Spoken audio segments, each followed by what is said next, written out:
அனைவருக்கும் வணக்கம். என்னுடைய அடுத்த படத்திற்கான படப்பிடிப்பு தூத்துக்குடியில் 2ஆம் கட்டமாக நடக்க இருக்கிறது. இதில் நான் என்னோட படக்குழுவினர் அனைவருடன் சேர்ந்து கலந்து கொள்ள இருக்கிறேன். இந்த படத்தில் துரை செந்தில்குமார் இயக்குகிறார். ஜிப்ரான் மியூசிக் பண்ணுறாங்க. முக்கியமான கேரக்டரில் ஆண்ட்ரியா ஷாம் பண்ணுறாங்க. மற்றும் ஜோடியா பாயல் ராஜ்புத் பண்ணுறாங்க. மேலும் பல முக்கிய கதாபாத்திரங்களில் முன்னணி நடிகைகள் நடிக்க இருக்கின்றார்கள். இப்போ இது ஒரு தூத்துக்குடியில் ஆர்பர சரௌண்டிங்கில் உள்ள விஷயங்களான இப்போ ஷூட்டிங் போயிட்டுருக்கு. இது தொடர்ந்து வட மாநிலங்கள் மற்றும் வெளிநாடுகளின் படப்பிடிப்பு தொடர்ந்து நடக்க இருக்கிறது. இது ஏப்ரல் மாதத்தில் திரைக்கு கொண்டு வர எங்கள் படக்குழு அனைவரும் சேர்ந்து செயல்படுத்தாங்க.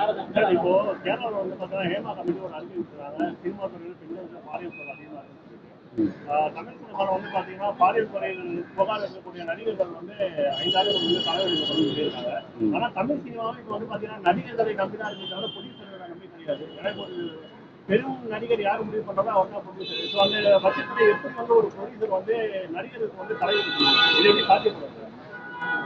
இல்லை, குற்றச்சாட்டு உறுதியானால் கண்டிப்பாக அது 5 வருஷம் தடைன்றது வரவேற்கத்தக்கதான். அதே போல் கேரளாவை பொறுத்த வரைக்கும் ஹேமா கமிட்டியுடைய அறிக்கை உயர்நீதிமன்றத்தில் தாக்கல் பண்ணியிருக்காங்க. ஸோ அது அந்த உயர்நீதிமன்றம் தக்க உத்தரவு பிறப்பிக்கும் என்று நம்புகிறேன். அது தடைன்றது தமிழ் சினிமாவில் சாத்தியப்படுமா? ஏன்னா இன்னைக்கு பார்த்தீங்கன்னா பெரும் நடிகர்களை நம்பிதான் ப்ரொடியூசரே இருக்காங்க. ப்ரொடியூசரால் எப்படி பண்ண முடியும்? கிரவுண்ட் லெவலில் பார்த்தீங்கன்னா உண்மையான இதுவாக இருக்கு. ஸோ அது இருந்த பட்சத்தில் இல்லை, இப்போதைக்கு ஒரு முடிவு எடுத்திருக்காங்க. அது ப்ராக்டிக்கலாக செயல்படுத்தும் போது எப்படி ஒரு குற்றச்சாட்டு உறுதி பண்ண வேண்டியது, அது தவறே கிடையாது. அதே போல பார்த்தீங்கன்னா இப்போ நீங்கள் ஒரு நடிகர் நம்ம ஒரு தொழிலதிபர் கூட இப்போ ரீசெண்டாக 2 நாட்களுக்கு முன்னாடி பார்த்துருப்பீங்க, அன்னபூர்ணா ஓனர் ஜிஎஸ்டி கவுன்சில் கேள்வி கேட்டதுக்காக எனக்கு மன்னிப்பு கேட்டிருக்காரு. அவர் எதுவும் தவறாக பேசுனதா எதுவும் புரிஞ்சுக்க. இதை குறித்து உங்களோட கருத்து என்னது? இல்லை, அவர் ரொம்ப யதார்த்தமாக நகைச்சுவையோட ஒரு பேட்டி கொடுத்தாரு. ரொம்ப யதார்த்தமாக நகைச்சுவையோடு பேசினார். ஆனால் அதில் சில கருத்துக்கள் மத்திய அமைச்சருக்கு சில உடன்பாடு இல்லை. ஸோ அதனால் அவங்க அதை அவருக்கு தெரியப்படுத்தும் போது அதுக்கு அந்த தொழிலதிபர் வருத்தம் தெரிவிச்சிருக்கிறாரு. இதில் பெருசுப்படுத்துறதுக்கு எதுவுமே இல்லை. இல்லை, எனக்கு தொழில்துறை, சினிமா, அரசியல் 3மே ரொம்ப பிடித்தமானது. ஸோ 3லுமே இணைந்து பயணிப்பேன். இப்போ பார்த்தீங்கன்னா பெரிய படங்கள் ஈஸியாக வந்துடுது. கதை தான் முக்கியம் மாதிரி ஒரு வார்த்தை சொன்னாங்க. ஆனால் கதையோட படம் ரிலீஸ் ஆகுது மிகப்பெரிய பிரச்சனை. படம் உள்ள ஒரு நடிகரோட படம் தான் இங்கே ரிலீஸ் ஆகிட்டு இருக்கு. ஸோ இது எப்படி காமிக்கிறது? இல்லை, இப்போது அதே போல் இந்த மகாராஜா ப்ளஸ் இந்த டிமாண்ட் டு காலனி, அதே போல் கழுகு, இதே போல் படங்கள்லாம் நல்ல ஒரு வெற்றிகரமாக அமைஞ்சுது. நல்ல ஸ்டோரி, கண்டென்ட் ஓரியன்டாக போச்சு. ஸோ பெரிய ஸ்டார் படம்னும் போது அவங்களுக்குள்ள கமர்ஷியல், அவங்களுக்குள்ள எதிர்பார்ப்பு, அதுக்குள்ள ரசிகர்கள், அது ஒரு ஃபேண்டசி ஃபிலிமாக நம்ம பார்த்துட்டோன்னா அது 2மே ரசிக்க தான் வேணும். 2மே வெற்றி அடைய தான் செய்யும். அதான் என்னுடைய படம் ஒரு ஆக்ஷன் த்ரில்லர் ஓரியன்ட் படம் தான். படத்தை முழுக்க ஒரு ஆக்ஷனாக பார்க்கலாம். ஆக்ஷன் ப்ளஸ் கண்டென்ட் இருக்கும்.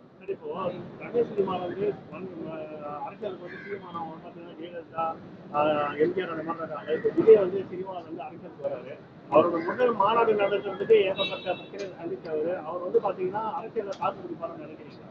இல்லை, அரசியலில் இன்னைக்கு நான் சொன்ன மாதிரி மும்முனை போட்டிகள் தான் இந்த முறை இருக்கும். இதில் எந்த கூட்டணி சரியான கூட்டணி அமைக்குதோ, ஒரு ஸ்ட்ராங்கான கூட்டணி அமைக்குதோ அவங்க தான் வெற்றி பெற முடியும். தனித்து யாருமே இதில் வெற்றி ஏற்பட முடியாது. கூட்டணி பார்த்தீங்கன்னா திமுகவோட கூட்டணி ரொம்ப பலமாக இருக்குது. அதிமுக பார்த்தீங்கன்னா ஒரு சில கட்சிகள் வச்சிருக்காங்க.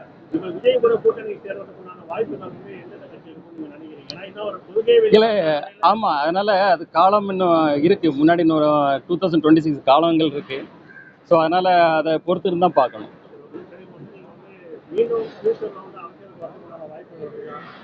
இல்லை, கண்டிப்பாக நான் சொல்லியிருக்கேனே, என்னுடைய கொள்கைக்கு ஒற்று போகிற கட்சிகளோடு இணைந்து செயல்படுவேன்.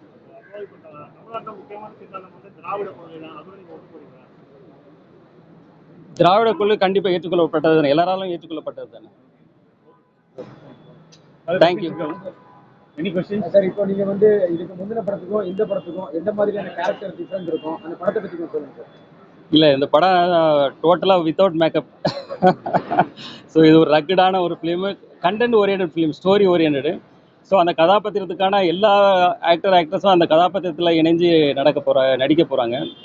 இது ஒரு போன படத்துலேருந்து முற்றிலும் மாறுபட்ட ஒரு கான்ட்ராஸ்ட் படமாக இருக்கும். இது மக்கள் எல்லாருக்கும் கண்டிப்பாக ஜனரஞ்சமாக பிடிக்கணும்னு நம்புகிறேன். இந்த சமூக வலைத்தளம் அதிகமா பேசப்படுறது என்னன்னா, நீங்க வந்து நிறைய பணம் செலவு செய்து படம் எடுக்குறீங்க. ஆனா அந்த பணத்தை வந்து எந்த கதைக்கு வந்து செலவு பண்ற மாதிரி உங்களுக்கு வந்து முடிவு பண்ண முடியுமா? இல்லை பலரும் பல விதமான கருத்துக்கு யார் வேணால் என்ன வேணால் சொல்லலாம். ஆக்சுவலி எங்களுக்கு அது வந்து ஒரு வெற்றி படம் தான். எங்களை பொறுத்த வரைக்கும் அது வெற்றி படம் தான். இது ஒரு மிகப்பெரிய வெற்றி படமாக அமையணும்னு நாங்கள் எதிர்பார்த்துட்டு இருக்கோம்.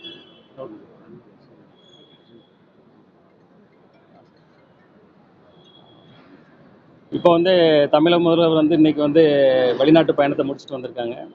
அந்த வெளிநாட்டு பயணம் மிக வெற்றிகரமாக அமைந்ததுன்னு கேள்விப்பட்டேன். தமிழக முதல்வர் அவர்களுக்கு என்னுடைய மனமார்ந்த வாழ்த்துக்களை தெரிவித்துக் கொள்கிறேன். நன்றி, சரி, இப்போ வணக்கம். வெளிநாட்டுல முதலீடுகள் வந்து அதிகமா நம்ம அந்த மொழி இருக்கு. அதனால நீங்க வந்து ஒரு பிசினஸ் மேன் என்ன மாதிரியான தொழில் முதலீடுகள் வந்து தமிழகத்தில் வந்து வெற்றி பெற்றிருக்காங்க? என்ன மாதிரியான இல்லை இப்போ ஃபோர்டு தொழிற்சாலை வருது. இதே போல் பல ஒப்பந்தங்கள் கையெழுத்தாயிருக்கு. ஸோ எந்த ஒரு ஒப்பந்தமும் தொழில் வளர்ச்சி தானே, பொருளாதாரம் வளர்ச்சி தானே. தொழில் வளர்ச்சி அடையும் போது பொருளாதாரமும் வளர்ச்சி அடைய போகுது. விஜய் கட்சி ஆரம்பிச்சிருக்காரு, அது ரசிகர்களுக்கு என்ன மாதிரி? இல்லை அது வந்து இப்போ முன்னாடி வந்து ரசிகர்கள் வந்து விஜயை தேடி போயிட்டு இருந்தாங்க. இப்போ விஜய் சார் வந்து ரசிகர்களை தேடி வரப்போறாரு. ரசிகர்களுக்கு கொண்டாட்டம் தானே. போட்ல உங்களுக்கு எந்த விஜய் சார் ஃபேவரட்? அப்பா விஜயா, பையன் விஜயா? ரெண்டுமே சூப்பர். உங்களோட ஃபேவரட் யாரு? இப்போ இன்னொரு விஷயம் என்னன்னா, மத்திய அமைச்சர் வந்து பாத்தீங்கன்னா மாநிலங்கள் வந்து ஒட்டுக்கொண்டா ஜிஎஸ்டிக்குள்ள பெட்ரோலியம் வந்து கொண்டு வரணும்னு சொல்லியிருந்தாங்க. பெட்ரோல் வந்து ஜிஎஸ்டிக்குள்ள கொண்டு வந்தாலும் ஏகப்பட்ட விலைவாசி ஊர்களெல்லாம் கட்டுப்படும். ஆனால் தமிழ்நாடு எந்த ஒரு மாநில அரசு இதை பத்தி வந்து எந்த ஒரு கருத்தும் இல்லை. பெட்ரோல் வந்து ஜிஎஸ்டிக்குள்ள கொண்டு வரணும்னால கருத்து எப்படி சொல்றீங்க? இல்லை அது மத்திய மாநில அரசுகள் வந்து அதுக்கு அவங்க கருத்துக்களை சொல்லியிருக்காங்க. மத்திய அரசு எடுக்கிற ஒரு முடிவு தான் கடைசி. நம்ம வெயிட் பண்ணி பார்க்கலாம். ஸ்ரீநகருடைய வளர்ச்சிக்கு, தொழில் வளர்ச்சிக்கு வெள்ளையன் அவர்களுடைய பங்களிப்பு அதிகம். அவருடைய மறைவு எப்படி பாக்குறீங்க? இல்லை மிக துயரமானது தான். ஏன்னா அவருடைய சேவை வந்து மிகப்பெரிய சேவை. அவர் ஆரம்பத்துலேருந்து ஒரு வியாபாரி சங்கத்தை ஆரம்பித்து இந்த வியாபாரிகளை ஒருங்கிணைச்சு மிக நெடிய பயணத்தில் அவர் வந்து பயணித்தார். இன்று அவர் நம்மளிடையே இல்லை என்றாலும் அவருடைய முயற்சியும் அவருடைய உழைப்பும் நம் கண்முன்னே அனைவரும் நிற்கும். சரி, இப்போ ஜிஎஸ்டி கொண்டு வந்த பிறகு தொழில்துறையில பாதிப்புகள் இருக்கா? இல்லாட்டி தொழில்துறைக்கு ஒரு நல்ல ஒரு விஷயமாக ஜிஎஸ்டி இருக்காங்க? இல்லை அதாவது எல்லா நாடுகளிலுமே இதே போல் இப்போ வந்து பொருளாதார வளர்ச்சிக்கு இதெல்லாம் செய்ய தான் செய்யணும். அப்போ தான் ஒரு சீரான ஒரு பொருளாதாரத்தை உருவாக்க முடியும். இதில் வந்து குறைகளை நிறைகளை வந்து மத்திய அரசு வந்து அப்பப்போ வந்து குழு அமைச்சு அதை மறு ஆய்வு பண்ணி அதை வந்து தேவையான மாற்றங்களை செஞ்சுட்டு இருக்காங்க. இது வரவேற்கத்தக்கது. இப்போ அப்போ பிஜேபி கொண்டு வரக்கூடிய பொது சிவில் சட்டம், ஒரே தேர்தல், ஒரே கொள்கை, இதெல்லாம் வந்து நீங்க இது அந்த காலகட்டத்தில் சொல்கிறேன். இல்லை அது வந்து தவிர்க்க முடியாது. அதாவது அதான் சொல்கிறேன், நம்ம டெக்னாலஜி வளர வளர எப்படி ஃபோன்ல இருந்து செல்ஃபோன் வந்த மாதிரி போல் அது போல் டெக்னாலஜி வளர்ச்சி தான்.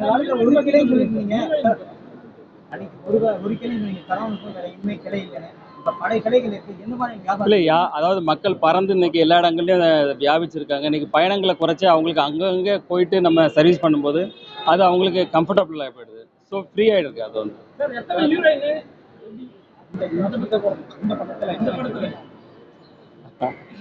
ஒரே ஒரு ஹீரோயின் தாங்க இந்த படத்தில் ட்வீட் பாடுறோம். மக்களுக்காக எந்த ஒரு போராட்டத்திலும் கலந்து கொள்ள கையில் எடுக்காம விஜய் வந்து கட்சி ஆரம்பிச்சிருக்காரு. மக்களுக்காக எப்படி செயல்படுறீங்க? அறிக்கை மூலமாவே நீங்க வந்து கண்டனம் தெரிவிக்கிறது வந்து இல்லை அவர் இப்போ தானே ஆரம்பிச்சிருக்கிறாரு. இனி அவர் செயல்படட்டும். செயல்படும் போது தான் நம்ம அதை பற்றி நம்ம கருத்து கூற முடியும். கண்டனங்களும் கூட வந்து பாத்தீங்கன்னா கான்ட்ரவர்சியா இருக்கிறது மட்டும் தான் மற்ற எந்த விஷயமும் ஏன்னா இப்போ வந்து பாத்தீங்கன்னா ஒரு நம்மளோட வீரருக்கு வந்து பாத்தீங்கன்னா ஒரு பதவி நீக்கம் பண்ணப்பட்டாங்க. அது கூட அவர் எந்த ஒரு இல்லை அது வந்து இவர் ஆரம்ப கட்டத்தில் இருக்கிறாரு. இன்னும் அவர் செயல்பட ஆரம்பிக்கும் போது எனக்கு தெரிஞ்ச அவர் எல்லாத்துக்கும் பதில் சொல்வார்னு நினைக்கிறேன். எந்த கட்சியினரும் மதுவிலக்கு வந்து கையில் எடுத்துக்கிறாங்க. இல்லை அது முழுமையாக ஒழிக்க முடியாது. அதை வந்து இல்லை மது விலக்கை வந்து முழுமையாக ஒழிக்க முடியாது. அதை கட்டுப்படுத்தலாம், அவ்வளோதான் சாத்தியப்படும். கூட்டணி கட்சியாளர்கள் வந்து இப்போ வந்து ஒரு ஆசிரியர் வந்து ஒரு மாநாடு நடத்துறாங்க. ஸோ அவங்க வந்து தெரிஞ்சுக்காது பண்றாங்க. புரியல நீங்க கேட்கறது. வந்து இப்போ வந்து மது மாநாடு வச்சிருக்காரு. அது அதிமுக விஜய் முதற்கொண்டு அவர் வந்து பாத்தீங்கன்னா இல்லை, ஒவ்வொரு கட்சிக்கும் ஒவ்வொரு கொள்கை உண்டு, அது அவருடைய கொள்கையாக இருக்கலாம்.